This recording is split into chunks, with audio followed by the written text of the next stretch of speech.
Hey, well, welcome everybody back to another installment of Try This First. And this is the video series where I sit down with some nonprofit experts in my world and we talk about different elements of nonprofit leadership, of nonprofit funding, all with an eye to figure out where do you start first. Let's not wait until you've got 1,000 member staff and an unlimited budget. What can you do today to move the needle on your fundraising? And I'm very excited about today's call. I'm excited about all these calls, but today I'm talking with my friend Chris Roelke with What If Direct Marketing. And Chris and I have known each other for a very long time. We've had the opportunity to work together on a couple projects. He is my guy that I go to when I have questions about direct marketing. So it's a big topic. It's more than 30 minutes can handle, but we're going to do our best, get some highlights in there. And Chris, thanks you for doing this with me today. And let's kick it off with the big question. If somebody is thinking about starting direct marketing to support their organization, what should they try first? Well, Chris, thanks for having me on. And I'm a big fan of yours and looking forward to spending some quality time with you and adding value to the folks that are watching. First thing that you should do is really understand what the definition of direct response is. So your definition is going to be different than maybe somebody else's, but typically it's very simply, it's we want an audience to do a certain thing, to create a certain outcome. And so on a broader scale, direct response can also mean anything from a one-off project. So I'm sending one email or I'm sending one piece of direct mail, all the way to a system. And so you've heard me chat over the years about how I'm a big fan of creating systems, and because systems are what create the predictable revenue that CFOs and boards like. So, and kind of in the intermediate step between that is campaign work. So, campaigns are going to have multiple pieces, right? You're going to have direct mail, email, social, phone. And so you want the right types of campaigns at the right times of the year and the right cadence to create systems. And so just depending on where you're starting, are you already doing multiple one-off projects through the year, or are you doing multiple campaigns, or do you already have a system you're just looking to enhance it? Now, when people think about this topic, sometimes they jump immediately to direct mail. But from my work with you, I know there's a lot more to it than just, hey, we'll send a bunch of letters out. Like it's a real Yes. art form, but it also involves multiple channels. So talk to me a little bit about some of the different channels that you see nonprofits use successfully in direct response. Yeah, everything is part of an entire plan, right? So, the first thing you want to do is how does direct response, or you'll hear the term direct marketing or annual fund, how does that, those are kind of interchangeable. How does that fit into your fundraising development plan, which I know you're an expert at helping folks, put together or enhance. And then you want to know who, your audience is. And so we'll probably talk about that a little bit later. So the ideal donor avatar.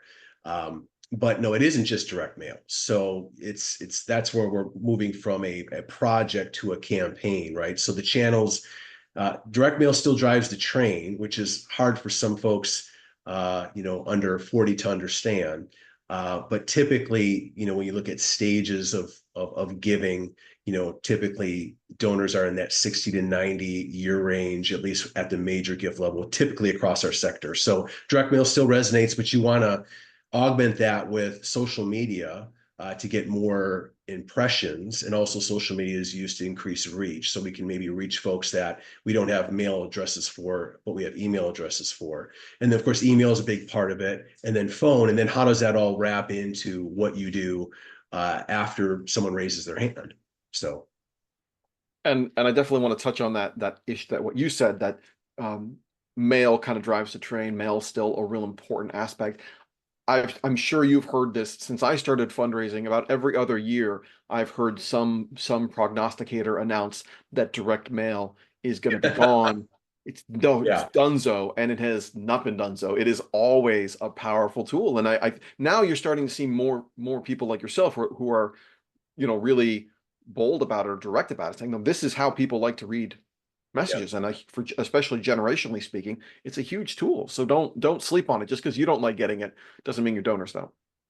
That's really a great point, Chris. It's just you're a sample of one, so your opinion isn't statistically relevant. So, you know, um, I, I know we have a mutual colleague, Alan Pearson, the fellow fundraiser of the Mhm. year, AFP, and he talks about direct mail, direct response being your minor gift officer.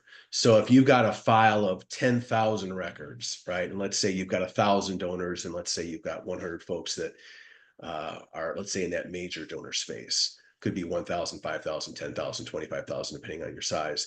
Well, typically a frontline fundraiser can only manage a portfolio of 50 to 100 folks. So what do you do with the other 9,900 folks in your file? Right.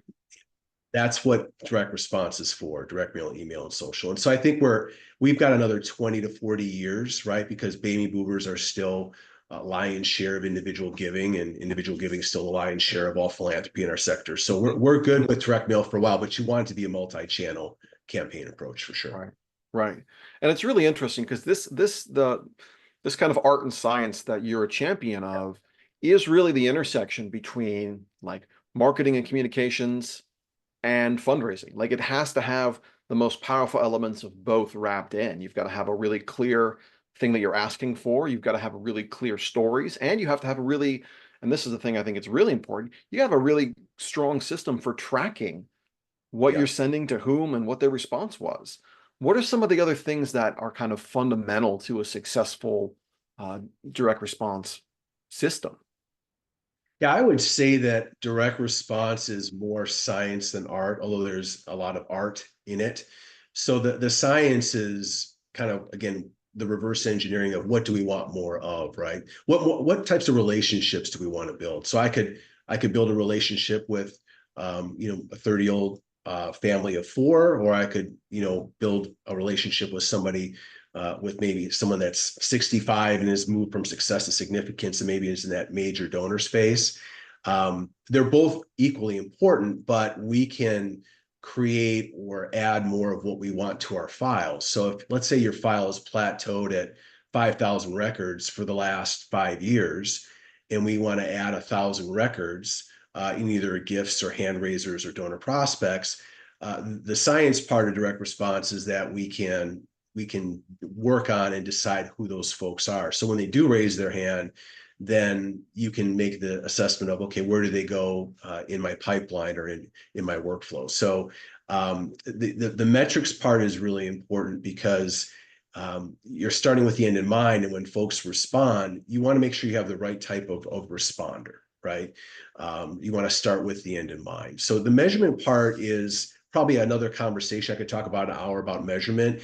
You have to balance, especially with folks that are just getting started, right, Chris? So, Yeah. with measurement, let's say you're mailing 10,000 pieces and you want to split and do an A/B test. Well, you need 300 responses on each side, a yes or a no, which may or may not happen depending on who you're, reaching out to in your campaign, for that A/B test to be statistically significant. So until you're reaching 50, 100, 150,000, pieces, individuals, records, whatever you want to call it, impressions, you kind of want to borrow the best practices of the industry and what the experts are saying. You don't want to do a test with a small sample size that could affect your revenue. So that's something to just kind of consider as far as testing and metrics. But you certainly, Chris, and you've done an amazing job of this over the years, and I've seen it, how are these campaigns performing? What's the average gift size? What's the revenue? What's the response rate? So on and so forth. So you can do more of what's working. Love that. Earlier, Chris, you mentioned looking for your ideal donor avatar. Explain a little bit more about what that is. What are you talking about there? Yeah, I mean, it's really important because typically if you're talking about just getting started, maybe you're an organization that's doing one or two campaigns a year, maybe so you'll hear me talk about something called CATS, which kind of dovetails into the answer. So a system, if you look at a university or a large national organization, someone that's raised 7-8 figures in direct response or in total, they've built the systems, and the systems all kind of look the same. And so you've heard different experts describe it differently, but I like the analogy CATS, even though I'm a dog person. So you've got, caring. So one type of campaign is caring and showing donors and donor prospects that you care. So giving them value and not asking for anything in return. That's the big opportunity. A lot of folks are missing that. And then you have the traditional ask campaign, right? And so asking is basically, your typical year-end type of campaign. And then thanking, which is done in-house, and 24 to 48 hours, and lots of ways to show gratitude. and then sharing the good news, the S and CATs of how that donor's gift made the difference in the lives of beneficiaries. So the reason why I'm rolling that piece of it is that you want to have your IDA, which is your ideal donor avatar, be receiving all these campaigns throughout the year. And so the IDA is typically, the stats are basically this, 1.8 million nonprofits, 1.3 million are active, right? And only 9% of those 1.3 ever hit $1 million in revenue. I mean, that's what you help, and all the folks you've had in this series help folks do, is kind of break that barrier. Right. So most organizations right are in that 250,000 to 500,000, and they're trying to break the million, or they're trying to add another revenue stream. And so the of this sector, right, when we're raising, let's say $550 billion, right, I think is the new number that came out. 85% of that comes from individuals. Right. So, right. So 85% of that, and you know this, but maybe some of your viewers don't know this. So it's about fishing where the fish are, right? When you have limited capacity and resources. So that 85% are individuals, which is mainly major donors, some small family foundations, and bequests. And surprisingly, a lot of bequests, there's a lot of research that bequests come from initial direct mail donations, that they've done research that, I've gotten this piece of direct mail, and then 20 years later, I'm a bequest person. So the point of this is, of that 85%, 85% of that, so about 350 billion of that 500 billion comes from major donors, right? So that's, if we talk about fishing where the fish are, or spending the most, getting the best return on your time investment, then you want to look at, okay, who are my major donors? And typically, if you look at a file of individual giving, let's say you raise $100,000 in direct response, is a small number, or just an individual revenue. Typically, 10% of your file is raising over 90% of that revenue. Mm-hmm. So the concept, kind of closing the loop here, the concept of IDA, the ideal donor avatar, is zeroing in on that 10% and knowing who they are. So the first step of knowing who your IDA is historical giving and what you know from your database. And then second would be appending information that's public modeled surveys. And then also you can also append or attach outside giving history. Mm-hmm. So the goal is understanding who your IDA is. Is your IDA the 67-year-old female that typically is of the sector? Or is it 50-year-old male? Or is it 90-year-old female that likes this, this, and this, and does this? Once you find that out, now you know how to find more opportunities for relationships, how to speak, how to craft, and then that takes you in the art form part of it as far as copy and design. So IDA is critically important. That's one of the first things you want to do, is know who your IDA is. Love that.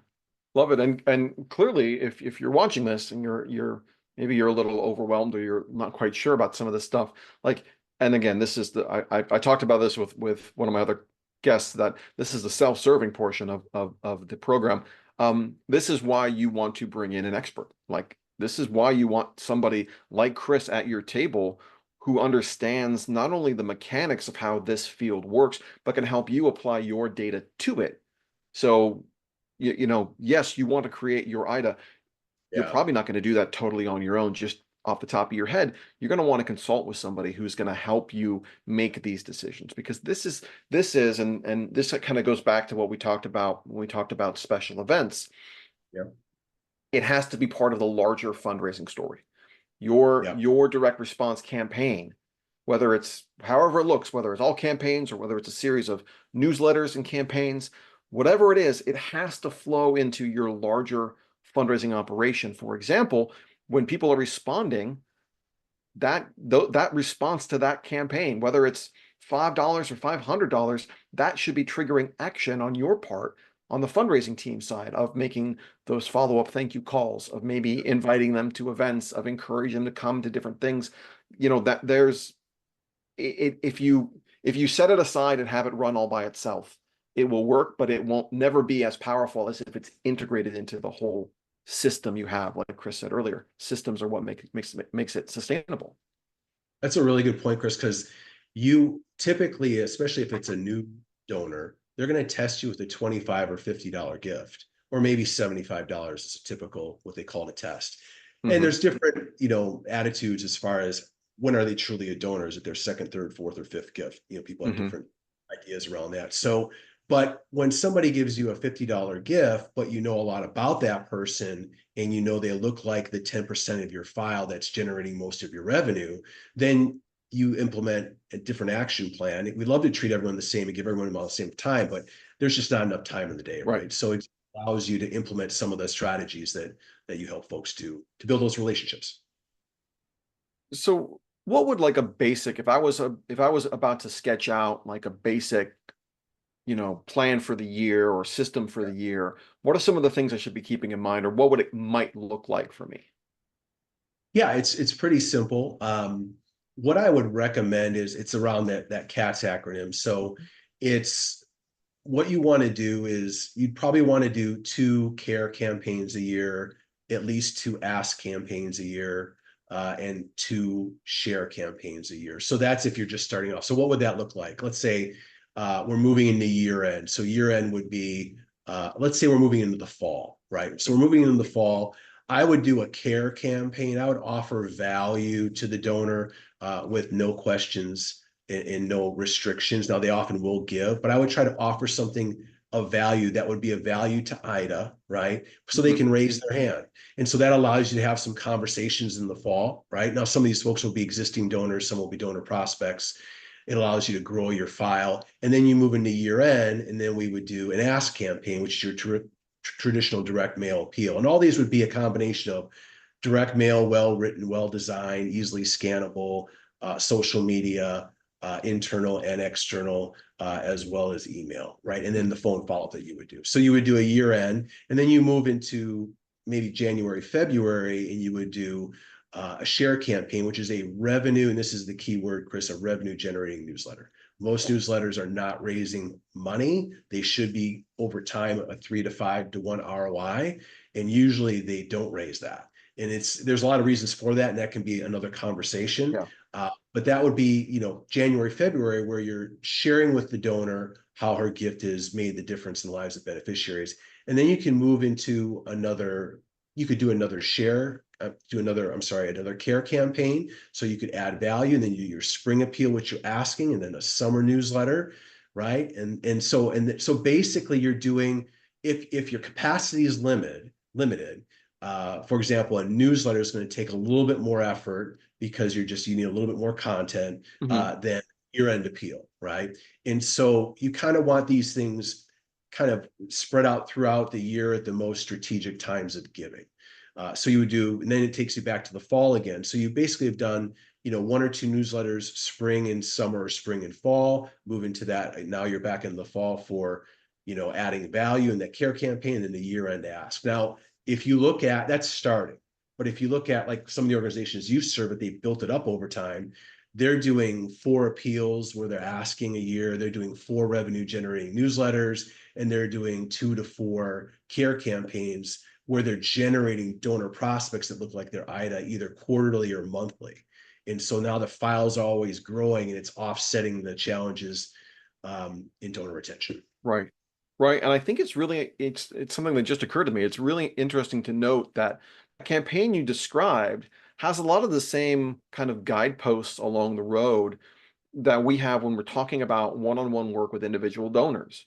There's Yeah. an element of cultivation where you're meeting and you're getting to know and you're sharing things. There's a solicitation. There's a clear and direct and impactful ask where you're really centering that ask around the individual's, philanthropic needs, talking Yep. about the cause, talking about the impact. And then there's an element of stewardship. You called it share the good news, but that's stewardship. That's where you're having that conversation with the donor about impact, about gratitude.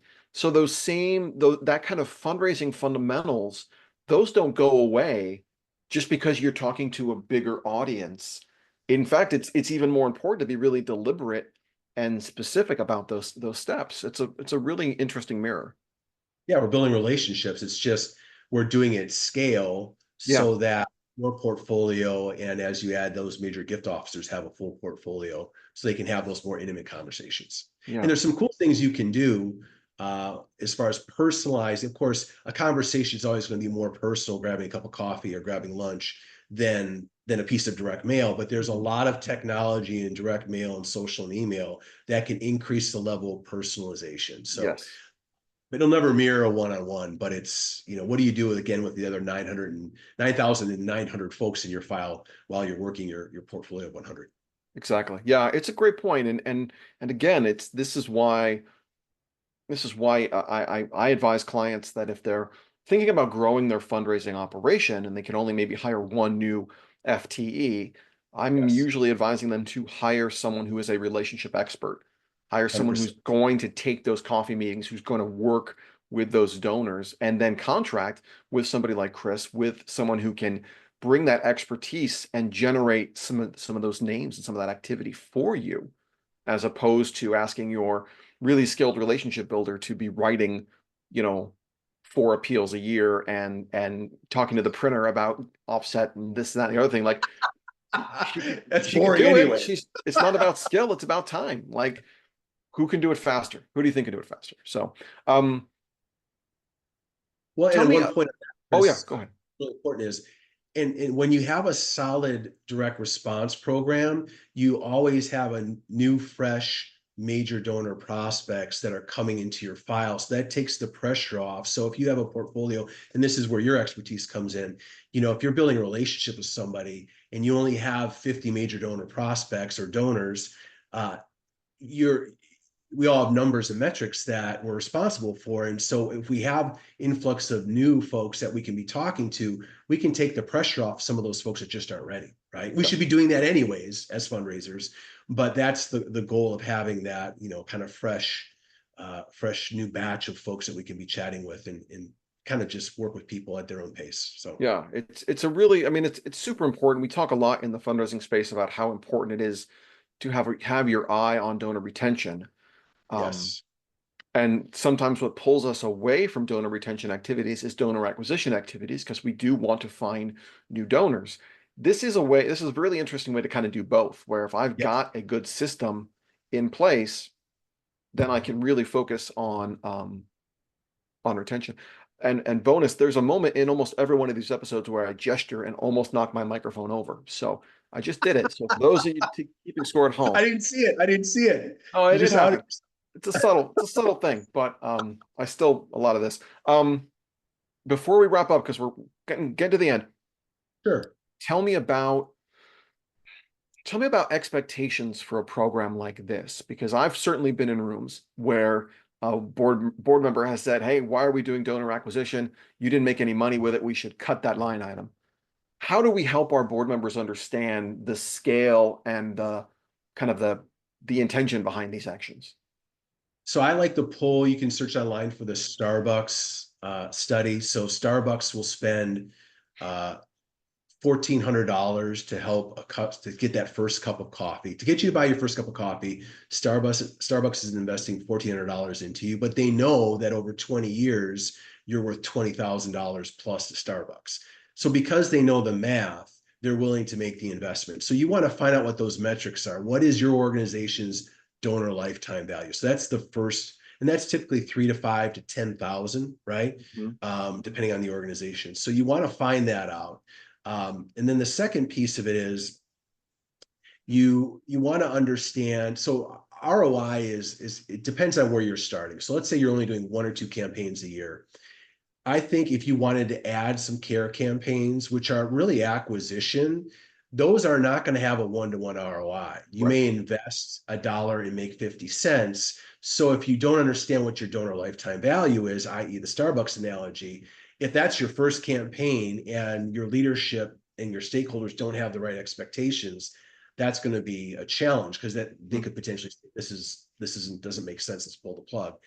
But your year end may have a 2-to-1 ROI. So if you're going for maybe 1 or 2 campaigns a year and you want to build out, let's say a proper program of, let's say 6 campaigns, so let's say your file is 5,000 to 10,000 records. If after your first year, you were a 1-to-1 ROI or a 1.5-to-1 ROI, and you've grown your file with IDAs that look like your major donors, I think that's a fair expectation. That's a win. And then year 2 and 3, you move to a 2-to-1 ROI. In years 3, 4, and 5, you move to a 3-to-1 ROI. So when we look down the road, we say, I really like this university, or I like this, food bank, or this national organization.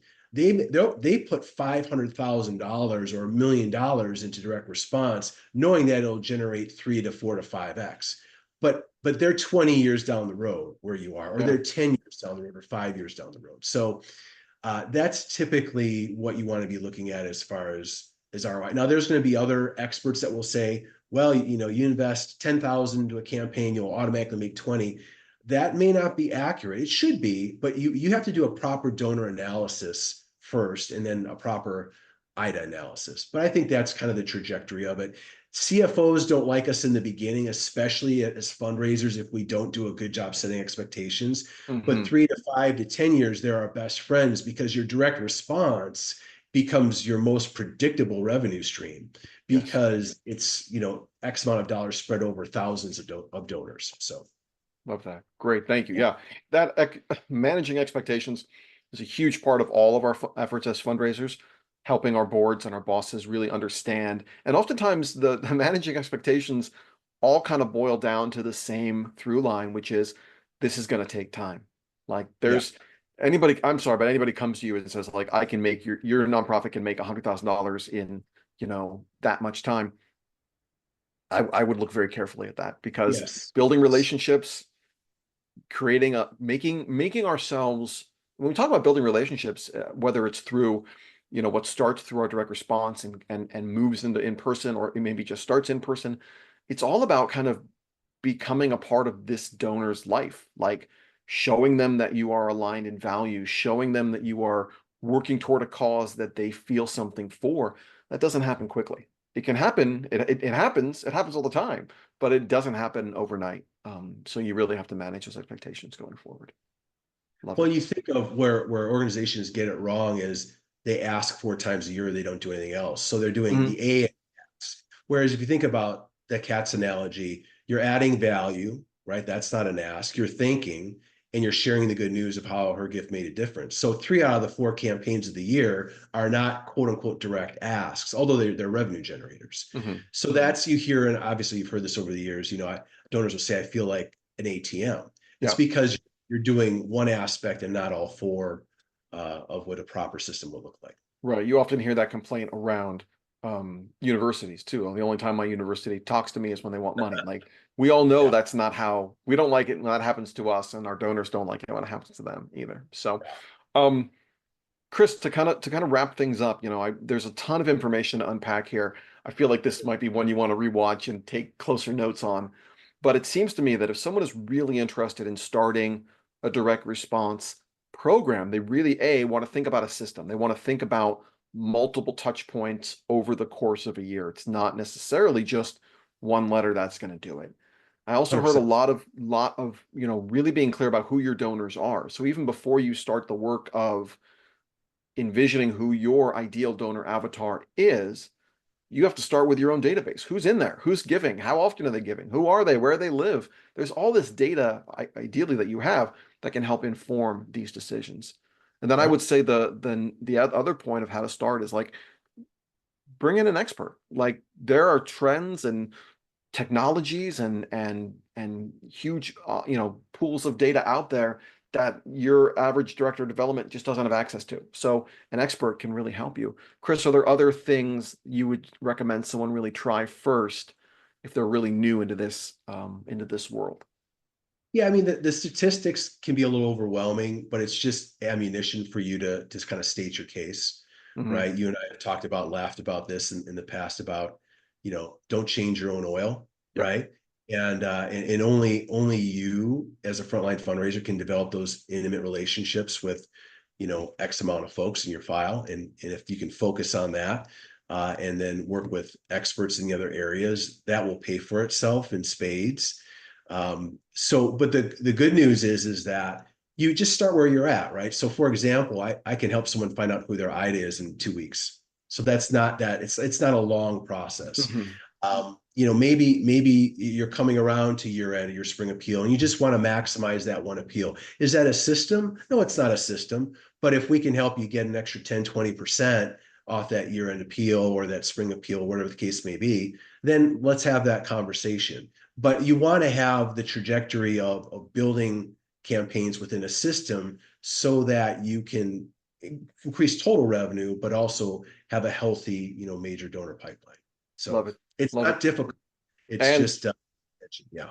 yeah, and that system you've got to have if you've got a major gift officer or uh, someone who's responsible for donor relationships, that person needs to be plugged into this system, usually at the end of the system when they're seeing responses, and they should really be prepared to receive and analyze and act on the information they're getting on the other end of your direct response system. That's what's going to make this a pathway to a major gift program. What's going to make this a pathway to donor retention. It's not Yes. just you give to the mail, that's all we're never gonna talk to you. And like there are some organizations that really think that silo that behavior, or even say things like, well, don't include major donors or the board in this mailing list because we don't want them to get that solicitation. And I would really challenge that thought. I'd be like, well, why wouldn't it? You think they're gonna get mad? If they're mad, you're probably writing something wrong. They Like, don't want to hear from you. yeah, Yeah. They don't don't they want to like hear your from you. mission? Aren't they involved? Wouldn't they like to hear another story about your impact? I think they would. Yeah. So, Right. Chris, Amen. where can people learn more about you, about your firm, about what you do? Give us a Sure. little bit of that information. I appreciate it. So our organization is called What If. You can go to whatifdm.com. So whatifdogmary.com. And we've been around for over 15 years.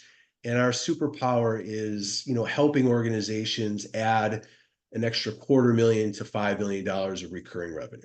So if you're that small organization where you've been plateaued at $250,000 to $500,000, you want to break that $1 million barrier, we can help you with that. Or if you're an organization that I just had a conversation yesterday, I think, yeah, or the day before, with a $60 million organization, but 59.5 million comes from government grants. Oh boy. So and they're nervous. The underwear's tight because if there's shift in the political or whatever the case may be in that state, it could be a challenge. So it could be growing your revenue stream and taking to the next level or adding an additional revenue stream. We've been grateful to raise about $250 million through systems over the last 15 plus years. And so when you build it, it pays dividends right down the road. And I love the opportunity to spend some time with you because you get it. I mean, you've heard me say this. You're the fundraising Yoda. I mean, you're so well rounded in so many different areas. We're just good at building these systems. But what I'd like to do is, for your viewers, you can just go to whatifdm.com, click on the consult button, and I can offer one of two things depending on where you're at. If you need donor prospects, can offer, Chris and friends of Resolute, 50 free donor prospects. Just make a note, 50 free donor prospects, say Chris, sent you, and we can help you, grow your file a little bit. Or the second piece, if your file's full, if your portfolio is full, I'd be more than happy to do like a 30-minute consult on one of your campaigns. So let's say year end's coming around and you want to hop on a Zoom. Again, just put campaign consult and Chris from Resolute, and so I'll remember, and we can do that. So I want to add value because you're so good, Chris, at laying the foundation, and this is just, I guess you could say, icing on the cake and Thank you. feeding. Yeah, right on. That's great. I will include that information in the episode notes. Yeah, 'cause this is going to be on a YouTube, so it'll be in the Yeah, comments below, so you can get that. But a great opportunity. I really encourage folks to take advantage of that if they're looking, especially that campaign review. That's going to yeah, be 30 minutes very well spent. Very well 100%. spent. So, Right. Chris, thank you. This was great. I again, we have talked much longer about this topic, and I think we probably could go for another 30 or 45 in this, but I really hope people are watching this take away how critical this skill set can be, but only Yeah, if it's properly set up and properly contextualized. You can't just Don't just roll into your board meeting and say, like, we're going to do direct marketing and we're going to make $1 million in our first year. Like, that's not going to, no one's going to be your friend. No one's going to be Yeah, happy that'll about hurt. that. That'll hurt. Like, really set the stage, but it does pay off because we can only talk to, we can only call, we can only reach out to so many people. So Yes. if you, to Chris, as you said, like, how else can you get to these donors? How else can these donors hear about the work that we're doing together? This is a great way to do it. So Well, thank you. yeah, it was a pleasure. And we did it short, which was fun. So We love it. Love it. All right. Well, that's going to wrap it up for this. We will have more episodes of Try This First coming soon. So watch this space. And again, if you have more questions about direct response, talk to Chris R. If you have questions about fundraising strategy or coaching, talk to Chris B. If you're not sure which one, just send a message to a Chris and one of us will get just back talk to to you. Chris B. Yeah. Talk to Chris. Chris will take care of it. All right. Thanks, Chris. We'll talk to you soon. Take care. Bye. Thanks. Have a great one.